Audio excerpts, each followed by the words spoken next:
On va parler de l'épisode 3 de The Witch and the Beast, qui est la deuxième et dernière partie de la mission de l'épisode précédent. Remise en contexte. Guido et Ashraf sont dans une ville avec une présumée sorcière qui fait des victimes de façon abondante. Je dis présumée parce qu'au début du second épisode, on nous tease des artefacts qui donnent des pouvoirs similaires à ceux d'une sorcière. Et surtout qu'on voit que la sorcière porte un masque et qu'elle a le physique d'un jeune garçon. Après une partie enquête, on voit très vite que la sorcière en a après les proches de Keira, la policière mage qu'on a vue dans l'épisode précédent. Ça devient évident quand Ashraf et Guido se font attaquer par elle, directement après qu'ils aient quitté Keira. Du coup, Keira n'est vraiment pas prise pour cible alors que stratégiquement c'est ce qu'il faudrait faire. Ashraf et Guido, qui se sont fait un peu tabasser, se disent qu'il manque quand même quelques informations. Du coup, ils poussent Keira à parler. On a ensuite le flashback de Keira qui nous fait comprendre que c'est pas que ses enfants que la sorcière a tués, c'est aussi son copain de l'époque. Et elle avoue enfin qu'elle fait tout ça par vengeance. C'est pour ça qu'elle est d'accord avec le fait que le maire n'appelle pas les chevaliers sacrés, alors qu'elle se cherche plein de raisons qui justifient sa vengeance. Guido, qui faisait des squats à côté, l'interrompt et lui dit: arrête de te mentir à toi-même, tu veux la vengeance parce que c'est jouissif. C'est pas parce que t'es emprisonné par la haine ou je ne sais quoi, c'est juste parce que c'est libérateur et que t'as envie d'assouvir ce besoin. Après une escarmouche avec la sorcière qui a annoncé l'endroit de sa prochaine attaque, Ashraf arrive à la tracer. Et là on arrive à la conclusion de cette mission et de ces deux épisodes, et j'avoue avoir été un peu déçu par la réalisation. On apprend sans trop de surprise que la sorcière n'en est pas une, et que c'était en fait les deux enfants de Keira, qui utilisaient un artefact, plus précisément un grimoire, pour éliminer les personnes qui s'approchaient plus ou moins loin de leur mère. 1. Parce que c'est le prix à payer pour pouvoir utiliser un artefact,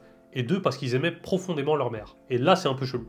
Ça allait un peu moins quand tu comprends qu'ils sont en fait adoptés et que c'est pas vraiment les enfants biologiques. Mais vraiment, cette scène aurait dû être un vrai coup de théâtre, et là je trouve que ça a juste un peu flop. Je sais pas si c'est dans la réalisation ou dans la musique ou dans les deux, mais cette scène aurait dû me retourner le cerveau, et là j'ai l'impression qu'on passe vite fait dessus. Et le fait que les deux épisodes s'appellent le jeu de la sorcière, ça doit sûrement être une référence au fait que ça ressemble beaucoup à un caprice de gamin. Parce qu'ils ont vraiment l'air de gamins quand ils se font massacrer par Guido et qu'ils pleurent face à leur mère. Par contre, la réaction de Keira à ce moment-là, je vais pas dire que j'ai été agréablement surpris, mais je vais dire que je m'y attendais pas du tout. Elle leur met froidement une balle dans la tête à tous les deux. Ça, c'est de la vengeance qui s'assume. Et c'est pas comme si la morale de l'épisode c'était que la vengeance l'a pas libérée ou que ça a pas fait revenir ses proches, parce que vraiment dans la dernière scène, elle apparaît resplendissante. Je veux dire, c'est quoi la morale du coup? Guido avait raison, la vengeance c'est vraiment le pied. Aussi, petit fait intéressant, Ashraf, qui avait apparemment tout compris depuis le début, dit que si ça avait vraiment été une sorcière, les chevaliers secrets seraient intervenus quoi qu'il arrive. Et donc ça tease encore un peu cet ordre que j'ai vraiment hâte de voir. D'ailleurs, le suspense laissé dans l'intro de l'épisode 2, je trouve pas vraiment de réponse au fait que ce soit si rentable que ça d'utiliser des artefacts. Après ça, c'est la fin de l'épisode 2. En vrai, il n'y a pas grand chose à analyser. Ça conclut pas cette mission de la meilleure des manières, mais je reste curieux et je garde foi en la suite. N'hésite pas à me dire ce que toi tu en as pensé, à t'abonner et à regarder les autres vidéos. Merci d'avoir regardé jusqu'au bout et merci du soutien.